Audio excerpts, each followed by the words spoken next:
ముందుగా అనపకాయ తీసుకొని గింజలన్నీ అనపకాయ గింజలు ఒలుసుకుని ఇవి కొంచెం ఉడకబెట్టుకో. అనపకాయ ఉడికేటప్పుడు కొంచెం సాల్ట్ వేసుకోవాలి. నేను 2 గిన్నెలో వేసాను. ఒక్కొక్కరు ఉడికిందో లేదో చూద్దాం. ఈ మాత్రం ఉడికితే చాలు. పంపేసుకుందాం. ఇందులోకి కావాల్సిన పదార్థాలు: మెంతాకు కట్ట, ఉల్లాకు కట్ట, కొత్తిమీరకు కట్ట, 150 గ్రాములు పచ్చిమిరపకాయలు పేస్ట్ చేసి పెట్టుకున్నాం. అనపకాయ గింజలకి కిలో అనపకాయ గింజలకి కిలో రవ్వ తీసుకున్నాం. ఇందులోకి మిక్స్ చేసుకుని పచ్చికారం వేసుకుంటున్నాను. అలాగే కొంచెము ఉప్పు వేసుకుంటున్నాను. ఇది బాగా ఇలా కలుపుకోవాలి. ఇది మొత్తం కలిసేటట్టు మొత్తం కలుపుకోవాలి. ఈ విధంగా కలుపుకుంటే సరిపోతుంది. మీరు కావాలంటే ఉప్పు చూసుకొని మళ్ళీ వేసుకోండి. ఈ అనపకాయ గింజలు వేసేసుకోండి. మెంతాకు, ఉల్లాకు, కొత్తిమీరాకు ఇదంతా వేసుకొని మొత్తం కలిపేసుకోవాలి. ఇదంతా మొత్తం కలుపుకోవాలి.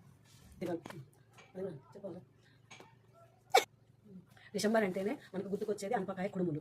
డిసెంబర్ అంటేనే మనకు గుర్తుకొచ్చేది అనపకాయ కుడుములు. ఈ రకంగా కలుపుకుంటే సరిపోతుంది. కొంచెం వేడి నీళ్ళు తీసుకొని మొత్తం కలుపుకోండి.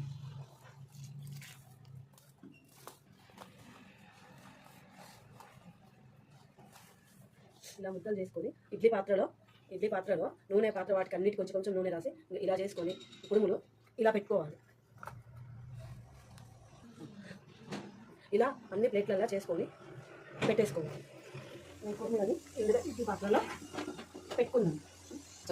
20 నిమిషాల తర్వాతకి మనము వీటిని తీసి తిప్పి మళ్ళీ ఇలా పెట్టి ఇందులో కుక్కర్కి ఉడకడానికి 20 నిమిషాలు పడుతుంది. 20 నిమిషాల తర్వాతకి మనము తీద్దాం. 40 నిమిషాలు పట్టింది మన కుడుములు తయారు కావడానికి. అయిపోయింది. ఇప్పుడు మన కుడుములు టేస్ట్ చేసి చెప్దాం ఎలా ఉన్నాయి. మా కోడలు టేస్ట్ చేసి చెప్తుంది కుడుములు ఎలా ఉన్నాయో.